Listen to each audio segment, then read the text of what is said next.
Welcome to Working Dragon Mystic. I'm Drake.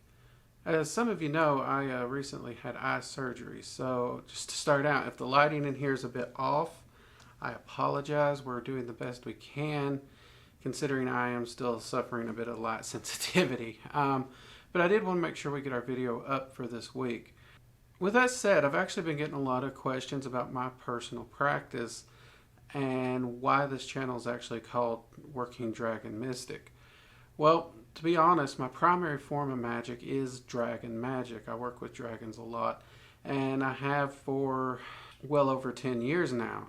One of the things I am wanting to do with the school we're getting ready to launch is to do a complete course teaching dragon magic, because it's a subject that's really not touched on a lot.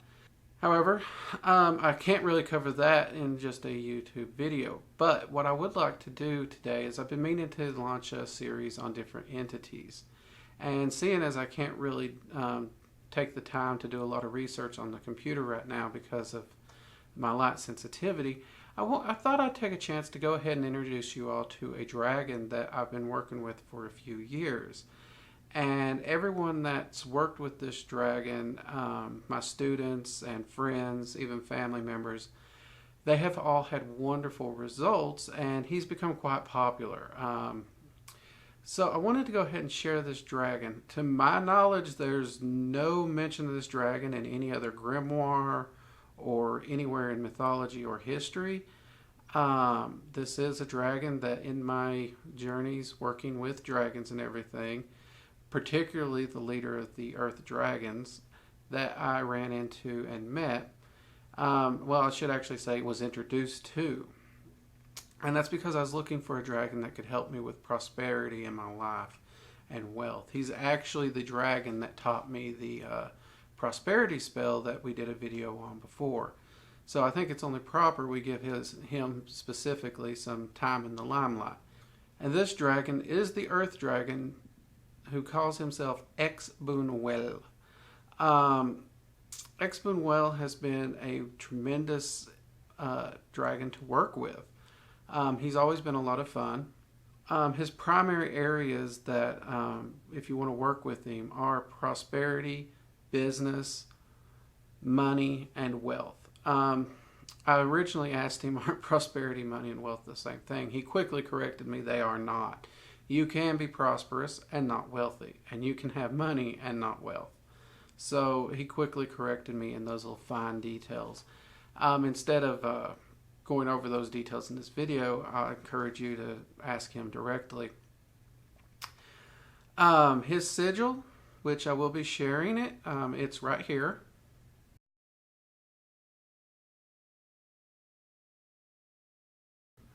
Pretty simple, basic sigil. Feel free to screenshot it and trace it out on paper. You can use it for standardized sigil magic, activating the sigil, telling it, writing a petitions. You can even use it in evocation work. Many of the offerings that Exbunwell has asked for over the years from me and others that we've been able to confirm that he continually asks for are things like coins. And it doesn't have to be expensive coins. It can be pennies, dimes, nickels, any type of coin. He just seems to love them. He does like wine. One of the funnier ones that a lot of us keep running into is he seems to like pork rinds. Now, for a long time, I didn't understand this. But one person did point out that pigs do represent prosperity in some cultures. I'm wanting even to say it's an Eastern culture. So that could actually be why pork rinds is one of his favorite snacks. He does like watermelons also. Me being from the South, I really can't blame him, but he does. He loves watermelons. And he has a taste for watermelon wine also. So you can actually double up and get that wine and that watermelon in there if you want to. Incense-wise, he loves dragon's blood incense. But he also enjoys any prosperity incense that you might want to use. Like all dragons, he does enjoy what's known as an energy dedication. And put simply, this is where you offer up energy directly to the being. And dragons actually, they when it comes to energy, that's what they truly feed on. That's what they live on. It's what they are. And they're really big on balance. So energy is a great offering. And there's different ways you can do it, which I'm going to go over when we do start talking more about dragon magic. The two major ones that I think are the easiest and the ones I use most is I'll get a piece of crystal quartz and I'll specifically fill that crystal quartz with energy. I'll place that quartz onto my working space as a physical object charged with energy and let them know that all the energy in that quartz is for them. That's usually the easiest way to do it. You can always just freeform it and gather energy into the ritual and offer up all that energy to them. This works great, but it is a little less predictable how much energy we raise, and for a beginner that gets a little trickier because you don't know if you've raised as much energy as you would like.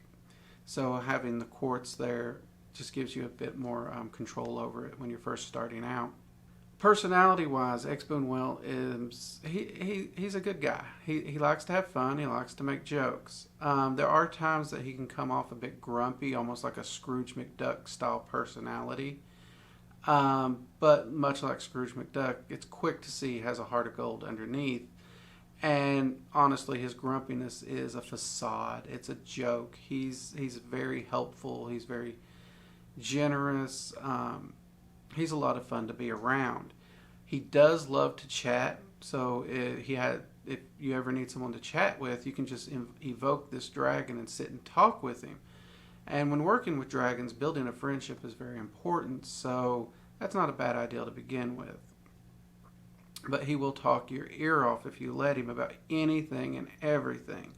I've noticed he has a penchant for movies, and he has just talked my ear off about movies. And honestly, I haven't seen a good chunk of the Marvel movies, and I'm going to have to because he keeps asking my opinion. So I'm going to have to watch those just so I can settle that conversation. Now, when you evoke Expoonwell or journey to him in meditation or trance, he's going to appear in a few different ways. First off, if you're just evoking him into like a room here, which is standard living room size, I'd say, you're probably not going to see him in his full size. At full size, he is, I'd say, the size of a large cruise ship for a dragon. So he's not the biggest dragon I've ever seen, but by no means is he small. So if you're wanting to evoke him in full size, you're either going to have to journey to him or you're going to have to find a field where you can evoke him and have the room. Now, when he does appear, he is a dragon with deep green scales. They all seem highlighted or trimmed in a coppery gold-like color that as he moves, it kind of shimmers. And you'll see that he has like coins and gemstones embedded into the scales, which I guess being an earth dragon, that makes sense because he does spend a lot of time in the earth and with the earth. Now, that said, if I was to evoke him here in the small room, what would happen? Well, one of two things will happen. They can shrink down in size, and you could actually see a miniature version of what he would look like.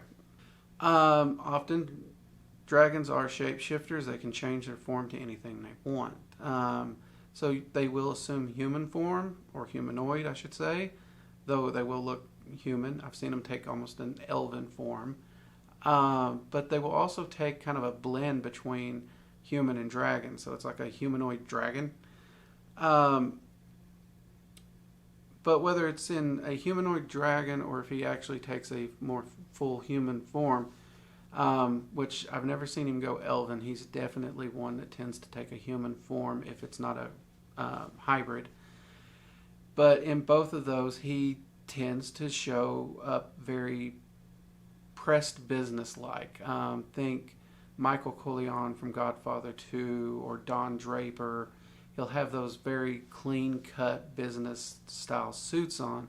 He tends to like those.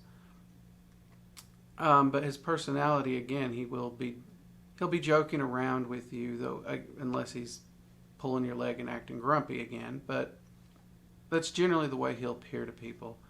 Now that being said, he is more than welcome to appear however he wants. Always be aware of that. I've seen them flip-flop their common appearances quite often on me.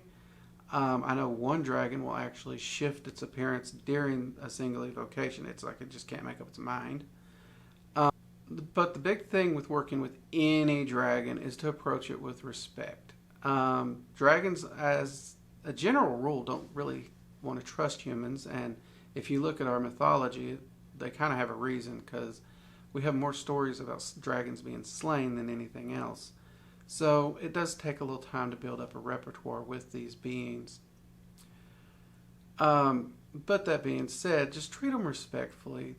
Treat them as you would a family member that you like, or a good friend. So you're not as like with the Fae, where you have to worry about those real old Renaissance manners and everything. You don't really have to worry about that with dragons. It's more of you approach them with friendship and respect, and if you have that attitude about you, they know that. They really do. They really know that. So if you're a sailor who happens to cuss to all your friends all the time, and you cuss to a dragon, and you're in your mind treating him with respect as a friend, a good close friend, they'll know that, and they won't take offense to it. So when you do approach them, just approach them as you would a good friend or a family member you like. And that'll help you build up that repertoire. And if you tell them you're going to do something, do it. Your word, it matters. And they will remember it if you don't. And they will ask you about it. They will hold you accountable. That's the biggest thing here. Now, one of the wonderful things I love about working with dragons is they are very primal. They are very old. And in some cases, I'm starting to wonder if they're older than even angels or demons might be, or many of the gods. I can't confirm nor deny that one way or the other. It's just, in my research, I've been noticing certain things, and it's led me to questioning that.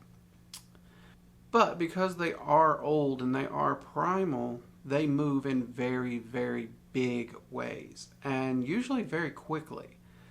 So naturally, that's going to get you some really good results from working with them. The big thing you got to be careful with is kind of pay attention to how you word some things, because this is an entity that the shortest way across town isn't to fly up and over it and back down, or to take a cab and go through all the streets. They're big enough they can just walk straight through the city and tear everything down to get there. They really don't have a concept of size limitations the way we do. And when it comes to time periods, they have no concept of time. None. So if you have a time period, be specific when you're working with these dragons. Expunwell, he's pretty good about time. I would say anytime you work with him, do it on either, you can do a month by month working. I tend to enjoy that.